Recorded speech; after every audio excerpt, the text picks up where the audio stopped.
Hello everyone and welcome to the chapter number 39 of Blender Master Course Geometry Nodes Creating a Sci-fi Corridor. In this chapter we'll be learning all these topics in complete detail and we'll be creating this simple looking sci-fi corridor scene with the help of geometry nodes. And yes, if you are new to this course then do check out the previous 39 chapters from the link of the playlist in the pinned comment. Let's first open the Geometry Nodes workspace. So click here and this is the Geometry Nodes workspace. If you want you can increase the area of the 3D viewport by closing the spreadsheet. So we'll close it for now and we'll reopen it only if it is required. So to close this, take your cursor over here and this double-headed arrow will appear. Then if I right click and select join areas, and now I have to take this arrow to that window which we want to close. So with this arrow on the spreadsheet, I'll left click and now we have only the 3D viewport in the scene. And now moving to the geometry nodes. The first node that we're going to understand today is the icosphere node. So click on the new button here and to add the node press shift plus A, go to mesh and in primitives select the icosphere node. Let's drop it over here and now what this icosphere node does is that it basically creates this icosphere mesh in your scene. The icosphere is basically a mesh type which you can also add by going to the 3D viewport, and if I press shift plus A then in the mesh category you can see that we have an option of adding the icosphere. And similarly in geometry nodes, if you want an icosphere in your scene then you can use this node. The special thing about icosphere is that it is completely based on these triangle faces. If I switch to the wireframe mode, then here you can see that all the faces of the icosphere are made up of triangles, and this is the unique thing in the icosphere. Then here in the icosphere node you also have some more options like the radius, which basically controls the size of the icosphere. Then you have the number of subdivisions, which will increase the number of these triangle faces and it makes it look like a spherical ball. So you can control these settings from this node. And now we'll move towards the next topic of today's chapter, which is the dual mesh node. To add it over here, press shift plus A, go to mesh and in operations select the dual mesh node. Let's place it over here and now we see some changes in the geometry of the icosphere. Now what this dual mesh node does is that it basically converts vertices into faces and faces into vertices. To understand it better, I'll turn on the annotate tool from here, and yes, whatever annotations I'm making here, you don't need to repeat them in your file because I'm doing it here only to explain the concept to you. Now to ensure that whatever annotations I make appear on the surface of the object only, I'll press N to open the toolbar, and here in the tool option I'll change the placement to surface. Now if I remove this node from here, then you can see that we have a point over here, then we have one point here, then the third point is located here, here's the fourth point, and similarly the fifth one is here. Also we have one point at the center. Now if I take this dual mesh node and connect it over here, and now if I change the angle, then you can see that at the position of each vertex we have a new face, and this is the use of the dual mesh node. You can check this with other vertices also. At each placement of the previous vertex we have a new face created over here, and if I remove it again by holding Alt and left click, then from this angle also you can confirm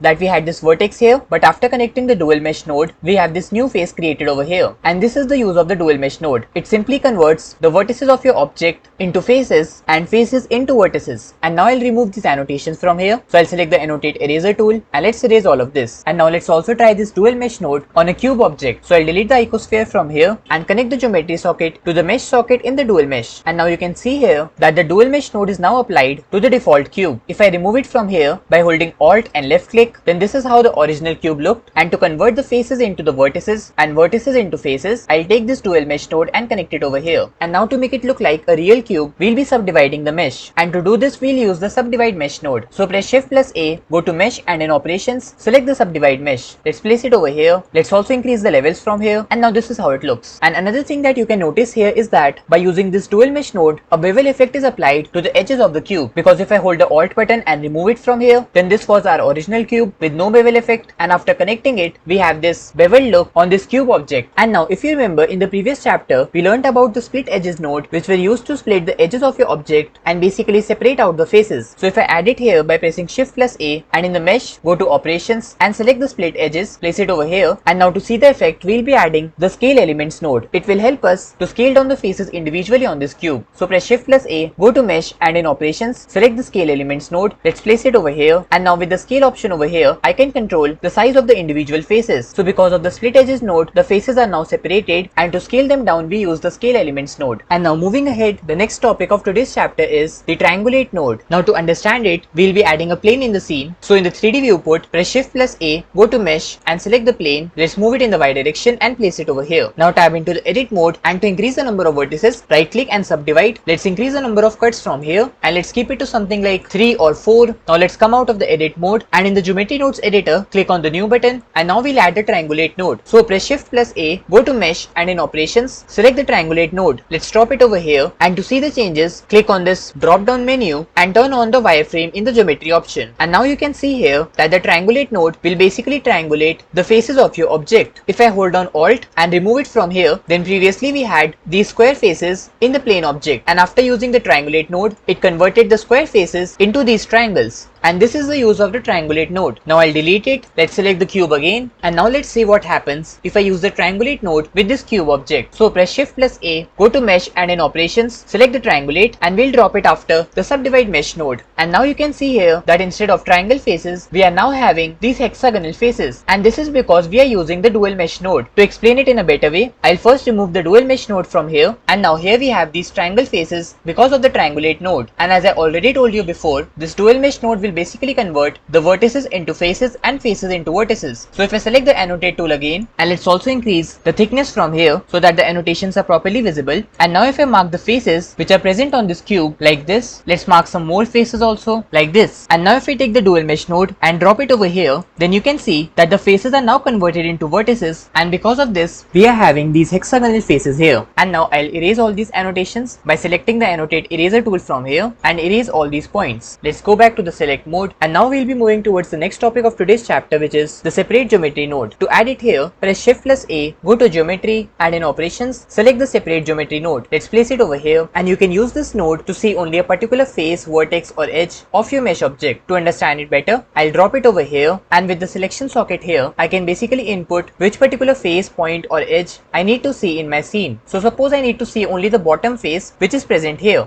And one thing that we know about this face is that its normal, or basically the perpendicular, is in the negative z axis. And to put this information in the selection socket here, we'll be adding a normal node and a compare node. So press shift plus A, go to geometry, and in read, select the normal. Let's place it over here, and to add the compare node, press shift plus A, go to utilities, and in math, select the compare node. Let's place it over here, and since we are using the normal, so we'll change the input type to vector. Let's connect it to the vector A, and now to see only this face whose normal is in the negative z axis, I'll change the operation to equal, and in the value of vector B, I'll change this third value, that is the z axis, to -1. And this is because the normal is in the negative z axis. And now I'll connect the result socket to the selection in the separate geometry node. The reason why we can't see anything here is that by default, the domain here is selected to point. And to see the face, I'll change the domain to face, and now you can see here that only the bottom face whose normal is in the negative z axis is visible in the 3D viewport. And now one thing to notice here is that you have two output options in the separate geometry node. The first one is the selection, and this will basically give the output based on what you have entered as the input through the selection socket. And the second one is the inverted, which will basically invert the selection, or in simple words, it will give the output of all the faces except the one that we selected. To practically understand it, if I take this inverted socket and connect it to the mesh socket, then now you can see here that all the faces are visible except the bottom face that we used as the input here. And this is the use of the inverted socket in the separate geometry node. But for now, I'll change it to selection again, and this is because we'll be using this face with this pattern of hexagonal faces as the base of the sci-fi corridor that we'll be making in this chapter. Now to make the rest of the corridor, we need the other faces also. Only this base will be having this pattern, and the other faces will not be having any such pattern and will just be the simple faces of a cube. And for this we'll be using the join geometry node in the geometry nodes editor. So press shift plus A, go to geometry, and select the join geometry. Let's place it over here, and now if I take the inverted socket which is carrying the information about the rest of the faces and connect it to the join geometry node, then in this case we still have the bottom face with this hexagonal pattern, and we have normal faces for the rest of the object. And this is because I have converted the inverted socket directly to the join geometry. Since we have not connected it to the triangulate node or the dual mesh node, as a result the hexagonal pattern is not visible on the rest of the faces. However, you can see here that this face is not completely covering the base of the corridor, and to fix this you simply have to turn on the keep boundaries option in the dual mesh node. And now moving ahead, you can also extend this corridor by going to the edit mode, press 3 for face select, and if I select this face, press E to extrude it, then now you can see here that this pattern is also extending. However, if I extrude the face too much, then you can see here that the pattern will begin to show this stretching effect. So to avoid this problem, you can either extrude it by a small uniform distance, like if I press G and Y to move this face like this, then you can fix the position at that point where the base looks perfect, or else if you have extruded it too much, then you can add some loop cuts. So if I press Ctrl plus R and use the scroll wheel to increase the number of loop cuts, then now you can see that we again have this hexagonal pattern all over the base. And let's extrude it a little bit more. So I'll zoom out, enable the face select mode, and I'll select this face and again extrude it like this. Let's add some loop cuts by pressing Ctrl plus R, and I'll be keeping 2 loop cuts, then left click to finalize and right click to cancel the movement. And now we again have this hexagonal pattern at the base. Let's also extrude one face in the X direction like this. So I'll select this face, press E to extrude it. Let's add some loop cuts by pressing Ctrl plus R, and I'll be adding 4 to 5 loop cuts. Left click to finalize and right click to cancel the movement. And now we have the simple corridor with this hexagonal pattern applied to all the faces on its base. Also, to get a view of the inside of the corridor, you simply have to zoom in like this and adjust your camera. Let's zoom in again and adjust the camera accordingly. And at one point, you will get that view from where you can see the inside of the corridor. You can also see this hexagonal pattern that we applied on the base. And now moving ahead, we have two issues in the scene. The first one is that this hexagonal pattern is completely flat, and the second issue is that there is nothing below the base. As a result, you can easily see through it. And so to make them look thicker, we'll be adding the extrude mesh node. So press Shift plus A, go to mesh, and in operations, select the extrude mesh node. We'll drop it after the scale elements node, and now you can see that the extrusion effect is applied to the hexagonal pattern on this bottom face. You can control the extrusion from the offset option here. So let's reduce it, and we'll be keeping it to a negative value of something like minus 0.02 or minus 0.01. And now this hexagonal pattern has some visible thickness in it. And now another thing is that we are having nothing below this hexagonal pattern of the base. As a result, we can see through it like this gray area of the 3D viewport. And to fix this problem, we'll be adding the original bottom face here, just like the rest of the faces. And if you remember, the information about the bottommost face was stored in the selection socket of the separate geometry node. So if I take it and connect it to the join geometry node, then now we'll have a simple face added to the bottom along with this hexagonal pattern. And you can even see the difference between both the cases. Like if I break the node connection between the selection socket and the join geometry by holding Ctrl, right clicking and dragging like this, then in this case, you can easily see through the empty spaces in between these hexagonal faces. And if I connect it again, then you can no more see through the empty spaces in between these hexagonal faces. Now let's also come out of the edit mode. Now moving ahead, we'll be creating some pillars to place on the sides of the corridor. But before that, I'll fix this position inside the corridor. For this, I'll bring my camera view over here, and to do this, press Ctrl plus Alt and 0 in the numpad. And now here we have the camera view. In fact, even if I try to change my view like this, then I can return back to the previous view by pressing 0 on the numpad, because now my camera is placed over here. You can also adjust the camera view by selecting the camera in the scene collection, and if I press N, then in the item category, I can change the location and the rotation of this camera. So in order to get a proper view, I'll first go to the rotation, and we'll be rounding off these rotation values. So the rotation in the x-axis is very close to 90 degrees, so I'll type 90. Then for the y-axis, we'll change it to 0 degrees, and in the z-axis, let's keep it to 90 degrees. Now in the location, I'll change the z-axis to 0 meters, and now with the help of these values in the x and y-axis, I can change the camera view like this. In the y-axis, the position looks perfect. Let's also change it in the x-axis, and I'll keep it to something like 14.5 meters, which is approximately equal to the location in the y-axis. So you can try to adjust these values on your own depending upon the position and the view of your camera. And now to add the pillars here, let's first change the view, press Shift plus A, go to mesh and add the cylinder. Let's move it in the x direction like this. And now to place it on the sides of the corridor, we'll be using the instance on points node. So I'll select the corridor again, go to the geometry nodes editor, press Shift plus A, go to instances and select instance on points. Let's place it over here, and now we'll be placing the cylinder on the different points of the base. So I'll take the selection socket and connect it to the points, and then I'll be assigning the cylinder as the instance object. So I'll go to the scene collection, left click and drag the cylinder into the geometry nodes editor, and now we have the object info node with the cylinder object selected. Now I'll take the geometry socket and connect it to the instance, and to view the cylinders here, take this instance socket and connect it to the join geometry node. So here we have the cylinders placed at different points on the bottommost face. Let's adjust their size. So with the cylinder selected, I'll tab into the edit mode, press S and Z to scale it up in the Z axis. Then to reduce its thickness, press S and Shift plus Z and scale it down in the X and Y axis like this. Let's also scale it down in the Z axis slightly by pressing S and Z and scale it down like this. Let's also move it slightly upwards. So press G and Z and place it over here, and now it looks like this. Let's come out of the edit mode, and to view the corridor from inside, press 0 on the numpad for the camera view, and from this view, you can also clearly see that their thickness is too high. So I'll select the cylinder again, tab into the edit mode, and let's scale it down again in the X and Y axis. So press A to select all, then press S and Shift plus Z and scale it down like this. Come out of the edit mode, let's again go to the camera view, and now this is how these pillars are placed. And now to remove this wireframe display from here, I'll go to this drop down menu again and turn off the wireframe in the geometry option. Now to give some basic material to these pillars, I'll again select that cylinder, and I'll change this window of the geometry nodes editor into the shader editor. So click on this icon and select the shader editor. Click on new button, and to see the texture, let's turn on on the render view. To get a proper lighting in our scene, click here and turn off the scene world. Now to give it some basic texture, we'll be adding the Warner texture. So press Shift plus A, go to texture and select the Warner texture. Let's place it over here, and to view the texture, press Ctrl plus Shift and left click on the Warner texture. Also to add the texture coordinate and the mapping node, press Ctrl plus T and take this object socket and connect it to the vector. And now here we have these simple spots visible as the texture on this cylinder. And to make it look better, we'll try to change the distance metric option in the Warner texture and adjust the scaling to view the changes in the texture. So right now the first one is selected, but if I select the second option, then the texture looks like this. And if I increase the scaling from the scale option here, then this is how the texture is looking right now. However, this texture is also not looking good, so I'll select the third option in the distance metric and change the scale like this. And I think that we should keep this texture for the pillars. Also, if you want, you can combine this Warner texture with the noise texture to get a better result. So if I press Shift plus A, go to texture and select the noise texture, let's place it before the Warner texture, and now the texture looks like this. Let's try to change the value of scaling from here to get some better results. And here I think that it looks perfect, so we'll finalize this. To give it some color, I'll first connect this principal BSDF here, and then I'll be adding the color ramp. So press Shift plus A, go to converter and select the color ramp. Let's place it over here, and now you can use these pointers to change the amount of black and white color in your texture, and you can also change these colors by increasing the brightness and setting different colors. So for the first color, I'll keep it to dark green. So let's reduce the brightness from here. Let's also change the position of this pointer like this. And for the second color, I'll select this pointer and change the color from here, and I'll be assigning the light blue color to it. And now this is how the pillars of a sci-fi corridor are looking right now. Now let's go to the camera view by pressing 0 on the numpad, and this is how our scene is looking right now. And now if you want to add some 3D bump effect, then for this go to the shader editor, press Shift plus A, go to vector and select the bump node. Let's place it over here and connect it to the normal. Now I'll take the distance socket of the Warner texture and connect it to the height socket in the bump node. And now this is how our texture on the pillars is looking right now. Let's reduce the strength of the bump effect from here, and we'll be keeping it to something like 0.4 or 0.5. And now we'll be working on the side walls. Right now they're looking very simple, but to give them a sci-fi look, we'll first extrude the face and then inset it with the help of geometry nodes. So to do this, first I'll change this shader editor into the geometry nodes editor and select the corridor. Then to extrude these faces, I'll be adding an extrude mesh node. So press Shift plus A, go to mesh, and in operations, select the extrude mesh node. Let's place it over here. And as I already told you before, the information about the side walls and the ceiling is here in the inverted socket. So I'll select this inverted socket and connect it to the mesh socket. Let's also turn on the wireframe display to see the changes that we make here. So click on this drop down menu and turn on the wireframe from here. Now to view the changes, I'll take this mesh socket and connect it to the join geometry node. And right now you can't see any changes in the scene, and that's because the offset value in the extrude mesh node is set to +1. As a result, the extrusion is being applied to the outside faces. So if I reduce the offset from here, you will begin to notice that the amount of extrusion is reducing. And if I take it into a negative value and go to the camera view, then in this case the extrusion is being applied inwards. But since we want to create an inset effect on the faces, so I'll change the offset value to 0. And now to inset these extruded faces, we basically need to scale them down. So for this, we'll be using the scale elements node. So press Shift plus A, go to mesh, and in operations, select the scale elements node. Let's place it over here, and to make sure that the scaling is done only on the extruded faces, I'll take this top socket and connect it to the selection socket here. And now if I slightly reduce the scaling, you will notice that the faces are now begin to showing this inset effect. So we basically added this extrude mesh node and set the offset value to 0 so that we can create this extruded face, and then we connected it to scale elements to create this inset effect. Also, one more thing to notice here is that in the geometry nodes editor, we have connected the inverted socket to the join geometry node twice. First we directly connected it to the geometry socket, and just now we connected it to the extrude mesh node and the scale elements, and again connected it to the join geometry node. So I'll remove the initial connection. So hold down the control button, right click and drag like this, and now we have only a single connection in between the inverted socket and the join geometry node. Now if you want to make it look more complex, then you can again apply the extrusion to these inset faces. For this, I'll create a duplicate of this extrude mesh node by pressing Shift plus D and place it over here. Let's again take this top socket and connect it to the selection, and now I can control the extrusion from the offset value here. Let's keep it to something like 0.2 or 0.1, and now this is how our scene looks. We have these extruded faces on the side walls of the corridor and also on the top, or basically the ceiling of the corridor. Now moving ahead, let's assign some material to the walls of the corridor, and for this we'll be using the set material node. So press Shift plus A, go to material and select the set material node. Let's place it over here. Now go to the material properties. Let's create a new material, and I'll change the name of this material to walls. Right now we'll only keep the basic white color to it, and now I'll go to the set material node and select the walls material.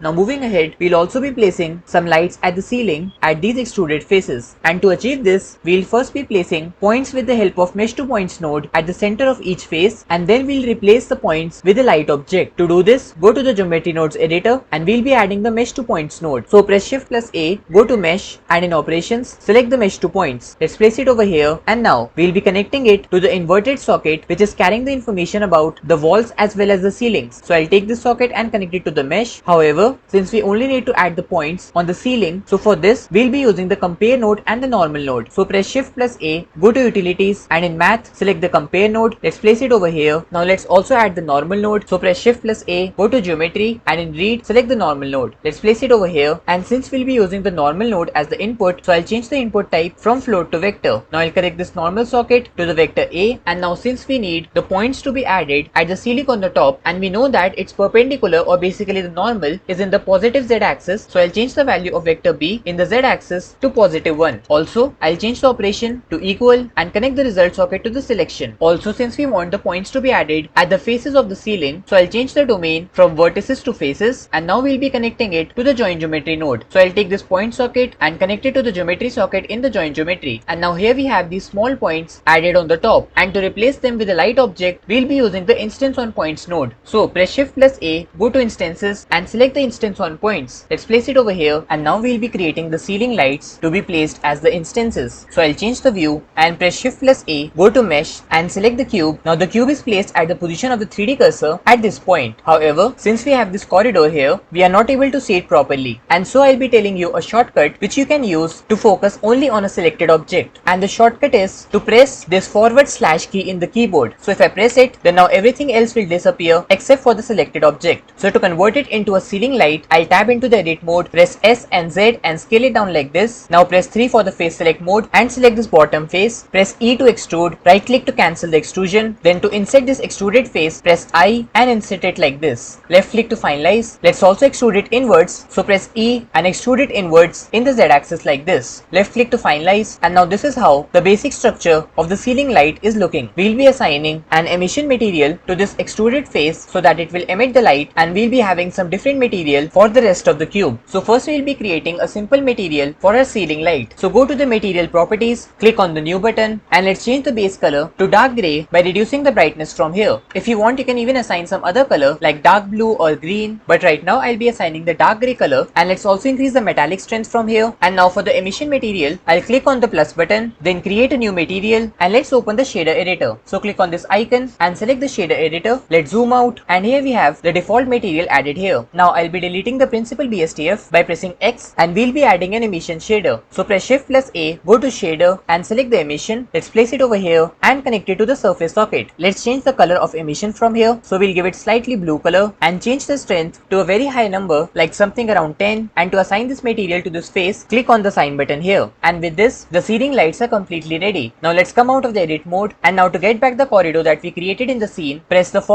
/ button again. Now I'll select the corridor, go to the geometry nodes editor from here, and to place the light on the ceiling, we'll be connecting it to the instance on points node here. So take this cube.001 which we use for creating the light and drop it in the geometry nodes editor. Now I'll be connecting this object info node to the instance socket here, and now here we have the light placed at the ceiling of the corridor. Let's also scale it down from the scaling option here. So first I'll select the X and Y axis and reduce it like this. Let's also scale it down in the Z axis slightly. So we'll scale it down to something like 0.7 or 0.8, and now we'll be hiding this main light from the scene as well as the render view. So go to the scene collection, click on this I button, and it's no more visible in the 3D viewport, and I'll click on this camera button to hide it from the render view also. Go to the camera view by pressing 0 on the numpad. Now here we have the ceiling lights placed at the top, and to view the effect of lighting, I will open the drop down menu here and turn on the scene world. It looks like this because currently we have turned on the EV render engine. So in the render properties, I'll change the render engine to cycles, and now this is how the lighting effect is looking in the corridor right now. And now we'll be working on the texture of walls. So I'll select the corridor, go to the material properties, and with the wall selected, I'll go to the shader editor from here. Let's zoom out, and here we have the default basic material applied to the walls. Now to give it a sci-fi look, we'll be using the Warner texture. So press shift plus A, go to texture and select the Warner texture. Let's place it over here. Press Ctrl plus T to get the texture coordinate and the mapping node. Now I'll take this object socket and connect it to the vector, and to view the texture on the walls, hold down Ctrl, Shift and left click on the Warner texture. Now this is how the basic Warner texture is looking on the walls. But to get a different texture, I'll change the distance metric option to the third one, and to give it a sci-fi look, we'll be adding the color ramp to change the amount of black and white color. So press Shift plus A, go to converter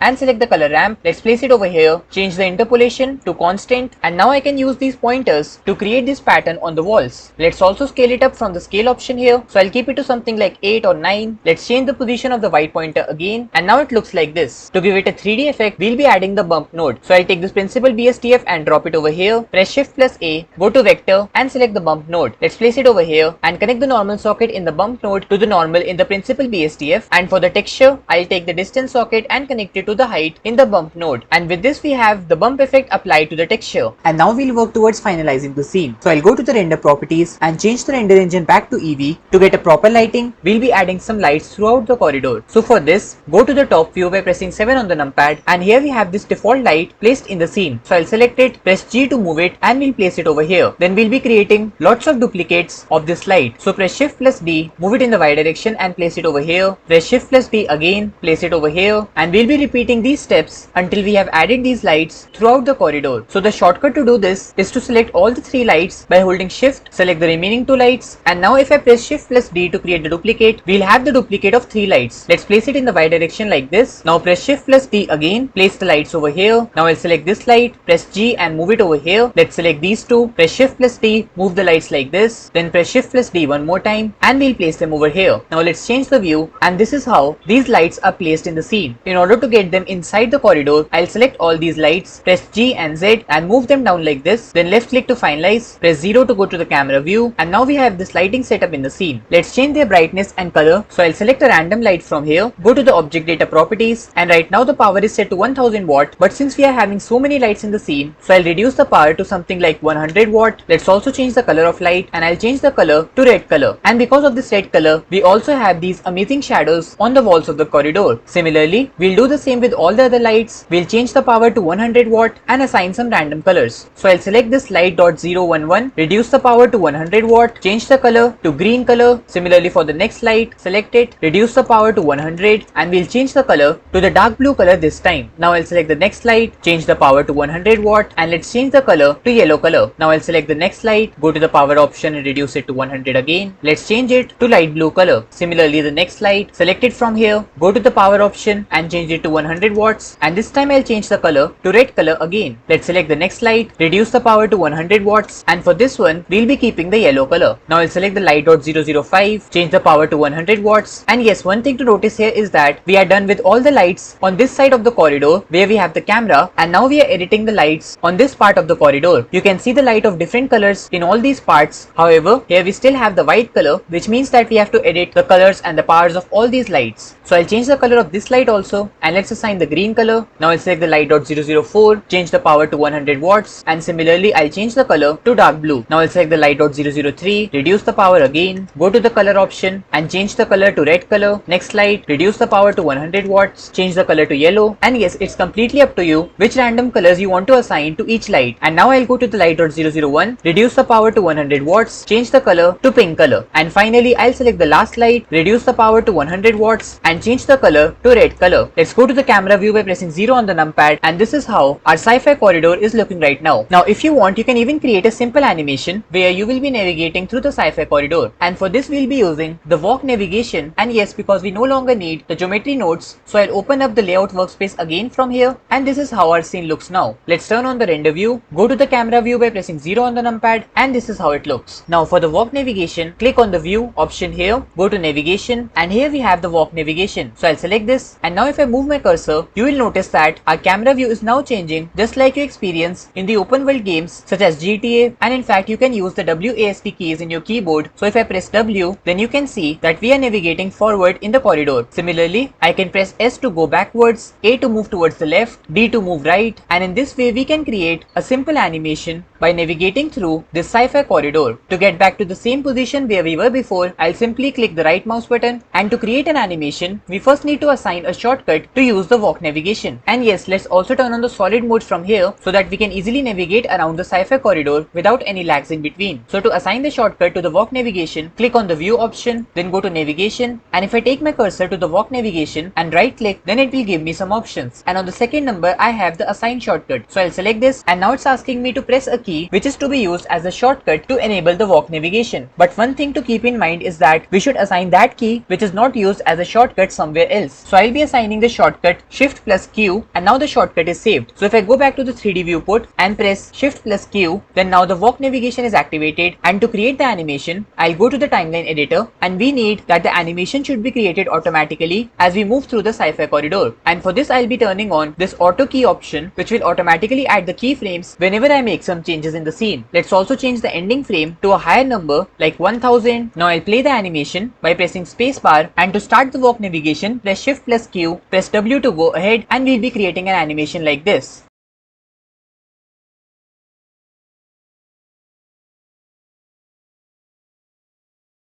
Left click to finalize, and now we have the animation ready. Press spacebar to stop the animation in the timeline editor, and now if I go to the frame number 1 and play the animation, then you can see that after some frames it will begin to show this animation where we are navigating through the sci-fi corridor, and at a frame of somewhere near 350 the animation will stop. However, you can see that at somewhere near frame number 200, if I play the animation, then the navigation is not proper, and to fix this we'll again go to the frame number 1 and recreate the animation. But before that we need to delete the animation that we just created. So I'll select the camera, go to the timeline editor, press A to select all the keyframes, and X to delete keyframes. Now I'll press the spacebar, press Shift plus Q to enable the walk navigation, and we'll walk around the sci-fi corridor like this.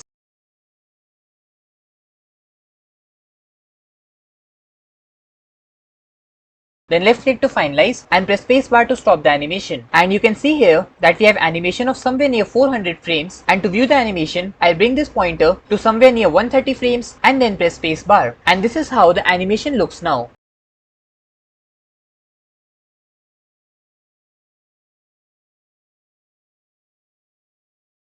And you can even render the simple animation. So for this, I'll first change the start value to 130, and that's because the keyframes are starting from somewhere near 130. Now hold on middle mouse button and drag like this, and you can see that the last frame is somewhere near 385 or 390 frame. So I'll change the end value to 385. Let's also go to the render view to see how the animation looks. So press spacebar to view the animation, and this is how it looks.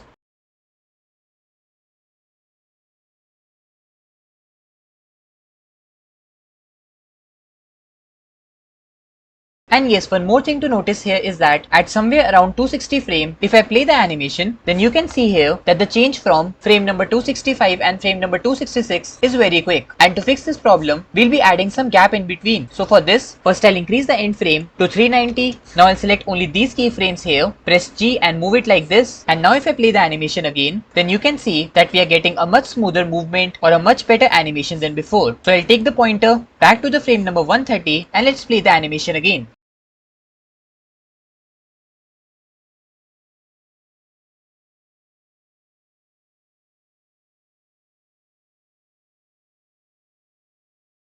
So with this, our scene is finally ready, and if you want to render this animation, then go to the output properties, and in the file format, we'll change it from PNG to this FFmpeg video type. And you can even change the location where you want to save this video from the output path option here. So you can click on this folder icon and select any particular folder, and when you're done with all this, you can even set the resolution from here. Right now it is set to 1920 in the X and 1080 in the Y, meaning that it will be in the landscape mode just like normal YouTube videos. But if you want it to be in the portrait mode, or basically that form in which you watch the YouTube shorts or Instagram reels, then for this you simply need to reverse these values. So I'll go to the resolution in the X and change it to 1080, and for the Y I'll change it to 1920, and the resolution is now changed. And then to render the animation, click on the render button and select render animation from here. And yes, this brings us to the end of this chapter. Today we learnt about a lot of geometry nodes and created the simple looking sci-fi corridor with the help of geometry nodes. And now our next chapter will be the chapter number 40, geometry nodes, creating a billboard with text. So don't forget to subscribe to our channel, press that notification bell so that you can get timely updates about the upcoming chapters. Thank you for watching, and we'll see you in the next one.